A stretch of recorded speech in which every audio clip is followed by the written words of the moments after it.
Hey guys, welcome back to another video. So today I really wanted to return to the mermaid tail that I made last year, but I wanted to do a Nemo style to it.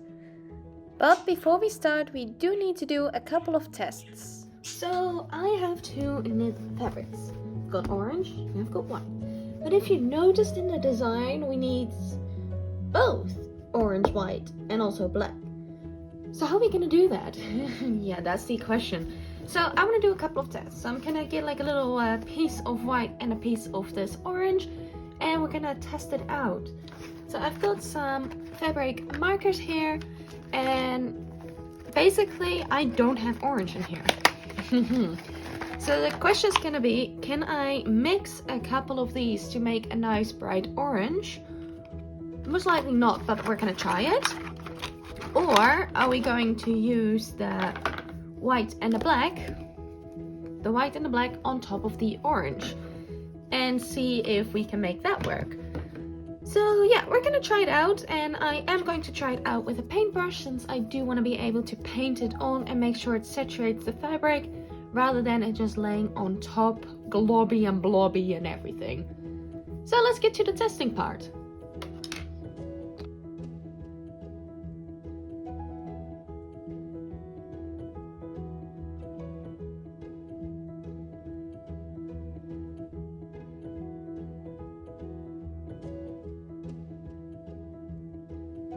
Okay, so I determined a couple of things. One, trying to mix orange from gold and a really fuchsia pink doesn't work, but I already knew that, but I wanted to try it anyway.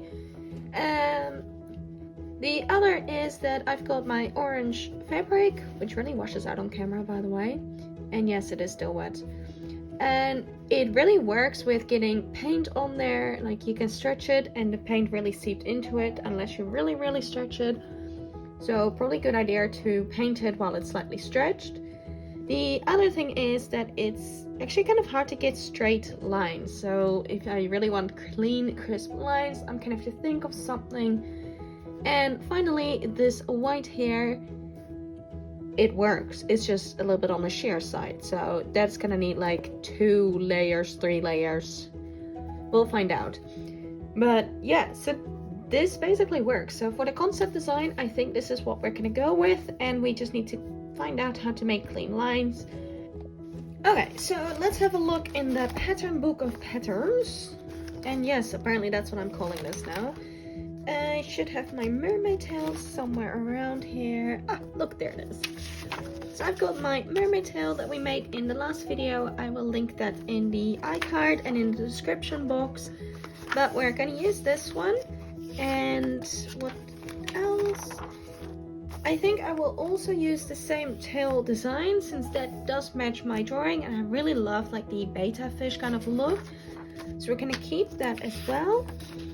And then we have the fins. Yeah, I will make a couple of new fin designs just to match the design a bit better. But we'll use this as a base, but we'll make them a little bit more rounded, like the clownfish. And then these ones, instead of going down the bottom, will be also like on here, and we'll make those a bit shorter and rounder, same as this, but then smaller. So yeah, I'll just digitally do that and we'll check back in. But I will reuse the same tail design that I previously used, as well as that one, of course.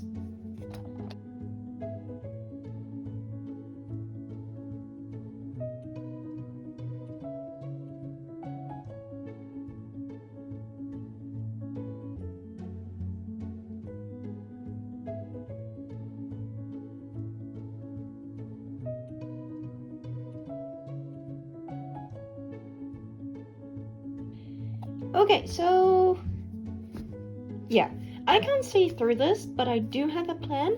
I'm gonna hold it up to the window and then trace my outline. And there we go, we can now see the outline, so let's trace it all the way around. Okay, so I have the fin here. So the fin with a rough outline of where I want my colors to go, black and white, or the other way around, I don't know. I've got my 2 big side fins and then the 2 smaller front fins here. And these will get painted and then hot glue gunned around the edge for like a nice finish. And to prevent it from curling up. Not sure yet if I will do the hot glue gun edge or just do it like on the back here. Not sure yet. I just don't want it to curl up like most of the edges tend to do. But we'll paint it and see from there. Then I do have these 2. They will be the sleeves. Basically, I just took a scrap bit of the orange, tried it on around the arm, and then figured what the correct length was. I could probably do it a bit longer, but I was okay with this. And just as it happened to be, which I kept for the second one, this was tapered, so a bit bigger at the top and a bit narrower at the wrist. Gotta say that right there. So those are the 2 sleeves. And then I do have some pieces of white. These have not been measured, just really roughly the the length that I need it to be. This will be her top, and this will get like the black on the edges as well. Now, if you're liking this video so far and you want to see more arts, crafts, sewing kind of videos especially for the smart doll, please consider subscribing to my channel if you haven't already. It really helps my channel out. Also, click that bell button, then you'll get notifications, and leave a comment down below on any questions you may have.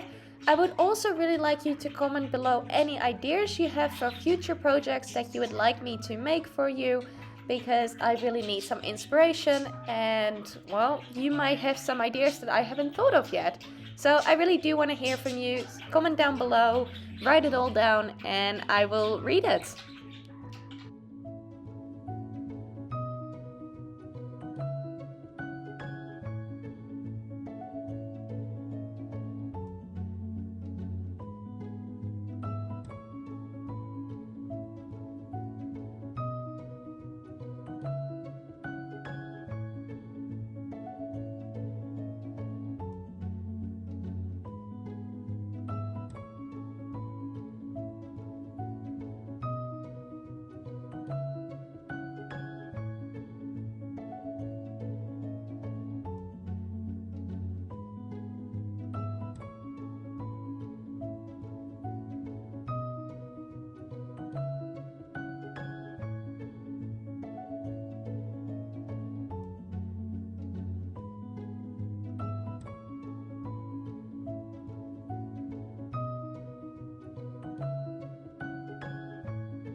Now, when doing these final details, I had really regretted drawing on all those little lines, since I kind of started debating whether to do it or not.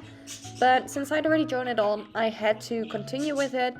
And doing this in black was actually really hard. The paintbrush was too bulky, so I went straight with the nozzle. But that's somehow become really blobby and globby and everything in between. And yes, my birds are being really loud right now. But I just worked with it as much as I could, and I made the lines work, which I'm really happy with, since they do look really good in the end. It was just in the moment very frustrating. So yeah, basically every piece that I made today, or at least that I cut out, is actually painted. You can see the tail fin here right now, the fin pieces before, and I do have the top pieces, so 2 of those in white. And then I also have the sleeves, and all of them have been painted with fabric paint, since that's something I had.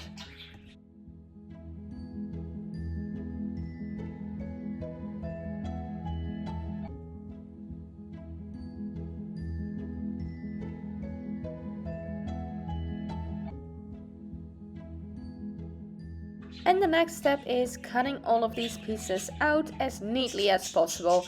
And since it is a knit, it won't fray, and then also the fabric will also stop it from fraying. So the fabric paint I meant. So that's always a plus.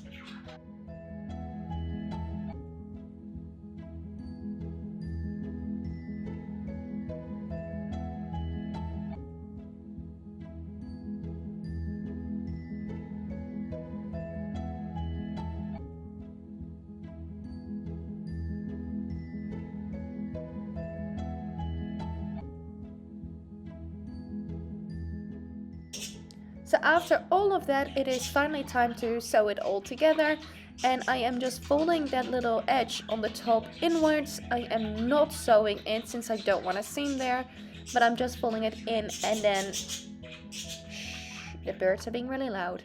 And then I am pinning down the whole edge to sew that in place, just like I did with the other mermaid tail. I do just want to note one little thing, that while I did use a really nice stretch fabric with the hope of retaining the stretch, unfortunately I don't have that stretch. So the paint has really gotten in there and left me with no stretch in the painted bits. But on these 2 pieces I did manage to break the seal a bit, as you can see. So I do have a bit of stretch, although it doesn't look as nice when it is stretched. So this one was a bit nicer, but I don't want to be stretching that too much, but it should be enough to get the top on and off her. But yeah, I don't know if the paint was a good idea, but now you know that the stretch did go away. But let's continue with sewing. I will just fold these in half and sew them down, and same for these 2. I will line them up right sides together and then sew them to the length that I need and cut the extra bit off.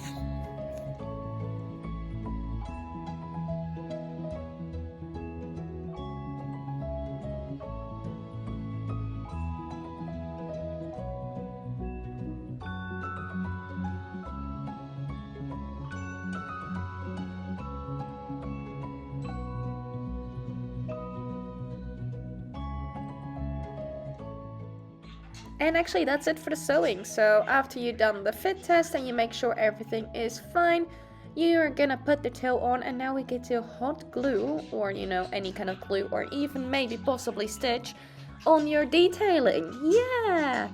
So these are the fin pieces that I ended up with, which I'm just figuring out where I want to position them. I initially wanted them up there, like 2 layers, but I did change it up a little bit since I thought it looked more balanced if I actually moved the other pieces down a bit, which you'll see in a moment. But yeah, this was just me trying to figure out if I was gonna stick to the concept design or do it a little bit more different. And I am adding a bit of hot glue to the back of these pieces just to add a bit more strength to them so that they don't flop down. They still flop down, but the idea behind it was that they wouldn't flop down as much. And I'm also putting hot glue on the back of her tail fin for that same reason. And other than that, we are basically done, except for the sleeves and the top, but the tail is basically done then.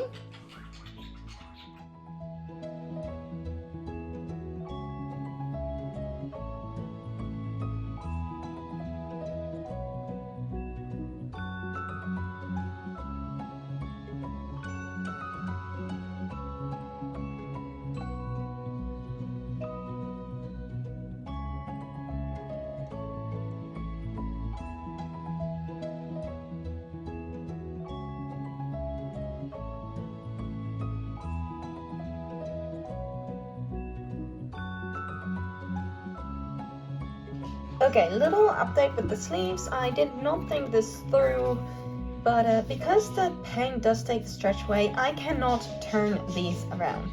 So I've got two options. The first option is undo this and then sew it back up the right side around and just struggle with it. The other option is to cut a new piece, to sew it up, turn it inside out, wrap the doll with plastic to protect her, and then paint it while it's on her. I don't know yet what I'm gonna do because like a part of me wants to try just undoing this and see if I can salvage it, but I think the other ways can be smarter. So yeah. The other thing is her top. So I have adjusted the sizing to it since I did wing the whole pattern here. The problem is though at the back it is scrunching, and I am kind of thinking of just leaving it because I don't see the back anyway. And otherwise I might just do something else with that. So yeah, but for now I am going to sew that. Okay, so I kind of just thought of another option, probably the more lazy option, but I was thinking, what if I just kind of fold one side in like that and then glue it in place? Yeah, the other option was just overlapping it like that, because I kind of don't want to have to repaint this since it did take quite a few layers to even get the white semi-opaque. So yeah, if I were to do this again with the sleeves, especially in the painting, I would sew the sleeves up first, protect the doll, put them on the doll, and then paint them. And that is just so that I can actually have a nice finished sew and edge without having to have this struggle that I'm having right now. But hey, I got there in the end, and that's what counts. And she fits it, so thank God. Whew. So, while I am just finishing off, I think it is time to get on to the final reveal. You ready? Are you ready? Let's go! So I actually had so much fun revisiting the mermaid idea, and while I did make another mermaid tail with the same ideas, I did want to share this video as well since it had a few different elements to it, especially with the fabric paint, as the fabric wasn't see-through, which I thought would be really fun for me to share with you guys in case you had a issue that you ran into similar to mine. As for the sleeves, really do recommend sew those first before painting those, because you can't turn them around as you notice. But we ended up getting through this, and I am so proud of this. I love my little Nemo fish, or mermaid, little Nemo mermaid, and it is just, I am in love. It's gorgeous. Now I do have the mermaid tail pattern available on my Ko-fi. That was the pattern that I made in the last video. I do hope you enjoyed this one, and don't forget to like and subscribe. It really helps my channel out. Let me know in the comments down below if you have any questions or ideas for future projects. I would love to know, and I will see you all next time. Bye!